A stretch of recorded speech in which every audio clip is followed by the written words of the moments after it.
So this is just a quick video explaining acromioclavicular joint injuries, how we think about them, how we treat them conservatively and surgically. So the acromioclavicular joint is a joint where your collarbone meets your shoulder blade. It's right here. So you have your collarbone, you have your sternoclavicular joint, then you follow your collarbone along, and then most people have a little bump there, and that's your AC joint. That's your acromioclavicular joint.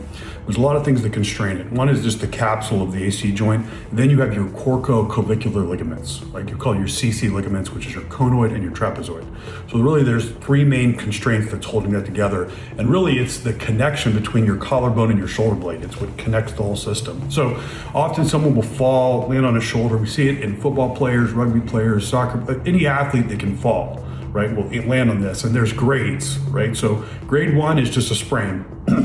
It hasn't torn, there's no radiographic changes.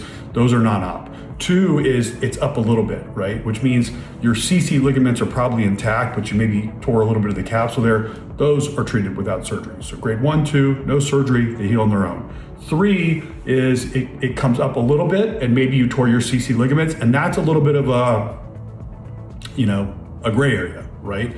And often when someone has a grade 3, what we'll do is say, okay, we're going to treat this without surgery for 2 to 6 weeks. We're going to see how you progress. We're going to put you into some therapy, working on some scapular strengthening, and see what happens to your shoulder. And if you continue to improve, we'll treat you without surgery. If after 6 weeks or 3 months you're just still in considerable pain, then we go in and we repair it. Grade 4 is posterior into the trap. Grade 5 is up. We call it the ear tickler, and that's when it's so far up. It's a mile in the sky. It's almost pierced through the muscle of your shoulder. Those do not do well with surgery. So 4s and 5s, those are ones we say, listen, you don't have to do anything. This is your shoulder, but it's unlikely you're going to be happy with this unless we go back in and put it back down and reconstruct it. 3s are a gray zone. So that's how we treat them. That's how we think about them. Some surgeons will tell you, oh, well, we need to fix it now. It's harder to fix it later. There's really not a lot of data supporting that. If you look at some of the more contemporary literature, as long as you do a full reconstruction of all the ligaments, and we do that 100% of the time, you're going to get an excellent result. So don't feel a lot of pressure, like you have to make a decision now. Some people just want it fixed. So we say, okay, let's fix it. But there's a group and some should have it fixed, and then there's the people that wait, and that's okay. So know that it's okay to wait, and that's how we treat it. And then, if you get treated without surgery, there's a lot of people who have, grade 3s that get treated without surgery that do really well, even professional athletes. So it's really just how your body copes and adapts to it, and how well it can scar it down on its own. It's always going to look different. But as long as you're okay with the cosmesis, the function can do quite well with significant deformity in a lot of people. So then we talk about, that's the surgical side. If you end up having surgery for this, what we do is, it depends on the patient and the situation. We've gone back and forth between arthroscopic and open. Either way, you have to make some open incisions where you have to reconstruct the ligaments. I use 4 anchors around the AC joint. I use an allograft to wrap around the coracoid, and then another strong tensile tape to kind of bring it down. So it is a bit of a complex reconstruction where you're doing both the corticoclavicular ligaments and the AC joint. But when you do both of those, you get a very strong repair. It works well. I mean, it's a surgery that we have excellent results with. Post-operatively, your dressings are all waterproof. You can shower with those. After 10 to 12 days, you can come to the office, take it off.